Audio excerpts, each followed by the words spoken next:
Hey everybody, this is Arturo Aguirre and this is a new video working on character lineups. This is from my project Jasón Contra Gigantes. These are the villains from this story. These are obviously all the personifications of the 7 deadly sins and doubt. This is a sample of the base design that I was going for, the inspiration, something that I liked. I was inspired by Phil Borasa's work. He works on WB's animation department, and this is another character in that same line. So I liked how this was going, so I decided to work them all together at once. This is a sample. I roughed out the rest of the characters, and I wanted to show you the process of figuring out one of these designs. This is the last character. It should be easier to figure out, but it's you find out it's not as simple. You know, you always have to keep in mind the personality of the character that you're working on, who this character is, not necessarily just what she is. You know, just draw an attractive woman and figure it out. No, this is the personification of doubt, and I envisioned her as a Medusa type character, like a Gorgon from Greek mythology. But she obviously has the physical appearance of an attractive woman, but also the monstrous appearance when she is angered. I didn't show that one here. You can see that in the PDF at jasoncontragigantes.com. I'll show a link or I'll put a link in the description for that. But I wanted to work on the character from the start, not work on little thumbnails to figure out what the pose is going to be and then blow that up later by retracing that rough sketch, because a lot of the times a lot of the energy is lost in the translation, you know. And even when I did achieve something that I was pretty happy with in this sketch phase, I still went on Procreate on the iPad to try something a little different, to see if I could make it better. Here I'm tweaking the head pose. The character is very nonchalant, very confident of herself. Her mission in the story is to instill doubt and into the hero's mind, to make him question himself. Here you can see this is a sample of an old sketch I did of the character, and I liked it. It worked well with this other portrait I did of the character, but it was really similar to the character next to her, you know, which is Envy, or in this case his name is Belial, and this character's name, Doubt's name, is Euriale or Eurale or something like that. I don't know how to say it in English. Eurale. And what was I saying? Oh yeah, I was working on that rough sketch and trying to see if that could work, the old one, but it was really similar to the other guy's pose. I mean, he is basically the same thing, one arm straight, the other arm bent. I was like, no, we could come up with something better than that. And I liked the line art sketch, or the line art look, working with different line weights for the final line art. It's not completely clean. It has a lot of detail to it. It's like it was a sort of finished pencil drawing, but a rough pencil. And I liked how that looked, because I wanted to focus on, you know, the line art and basic colors, basic coloring, like as if it was an animation character sheet.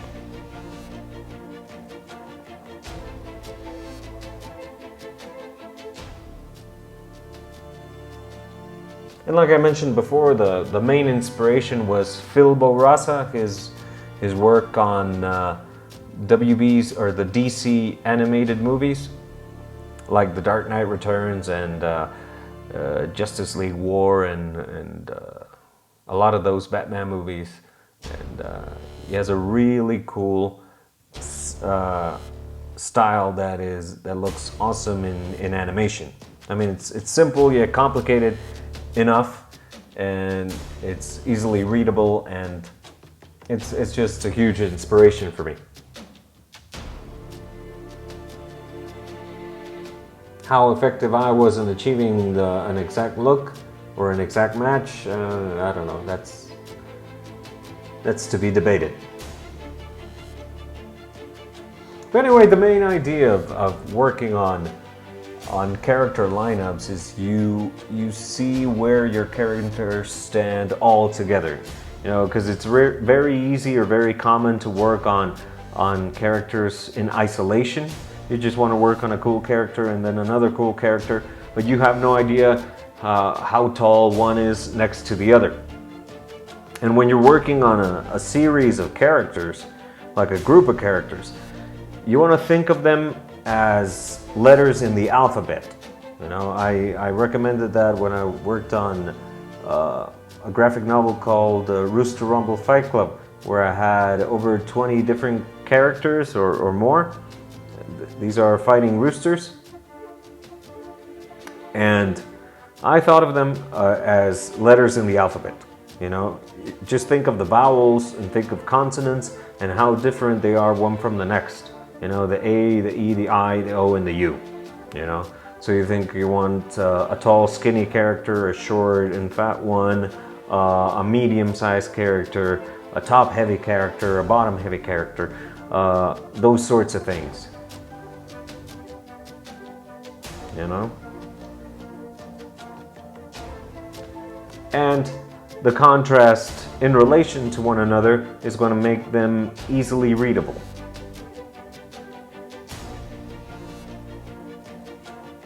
There are a lot of basic principles that you can focus on when you're working on character design. One that I'm really fond of is contrast.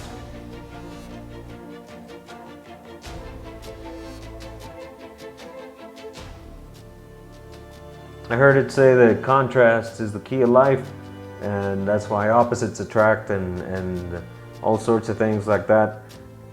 And it works. It just emphasizes things, you know. It brings out base qualities of a person, of a particular design, and just pushes them up to 11, you know. If you want to make somebody look taller, you put a short person next to him. If you want a girl to look prettier, you put an unattractive girl next to her. It just works like that. It's not fair, but it's effective.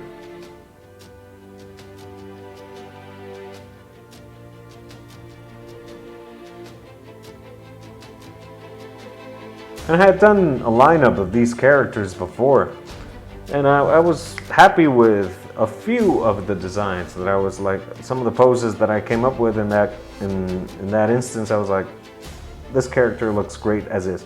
But there were also many characters that I was not 100% happy with, you know.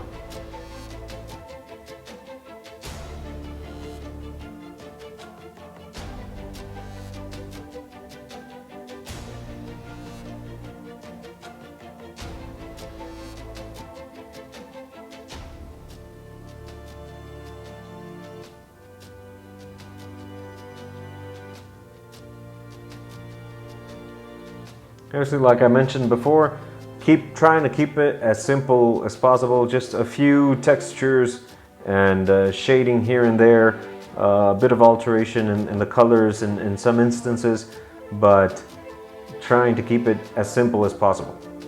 I'm not coloring the line art. I'm not adding highlights.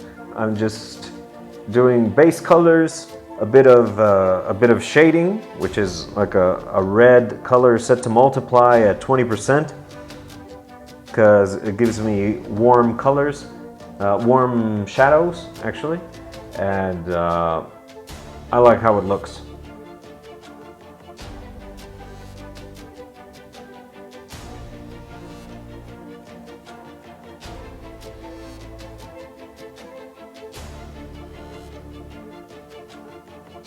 Another key of working like this, like working all the characters at once in one single sheet, is it gives you the consistency, you know? You're not working on a character today and another character next week and one the month after that. And even if you are working like that, because you're working on your projects in your own time and you're very busy and stuff like that, I guess you can do that, but work them together, work them all at once to keep the through line. That way you can check if your line art is similar, if your colors work well together, if their poses are readable, and you're keeping the style consistent, you know? Because arriving at a specific style, which is all based on process, is the key to the thing. Once you figure it out, your process, you can repeat it for as many times as needed. And I'm not working on iterations of the characters. This is not real concept art where you do 20 or 30 explorations of the same character. I've landed the design. These are small tweaks or small adjustments that I've made to a design that I was happy with many years ago. Another fundamental in character design is the clarity of the silhouette. Wanted to see how these characters looked filled in all black. Here's the final lineup again. Adonis, Lilith, Moore, Automaton, Elimas, Ulysses, Belial, and Uriale. The 7 deadly sins and doubt. From my project, Jasón Contra Gigantes. I hope you liked the video. I hope you can put some of these concepts into practice. Check out some more character design videos here on the channel. Subscribe if you haven't. Leave a comment if you'd like, and stay tuned for more videos. Okay, bye-bye.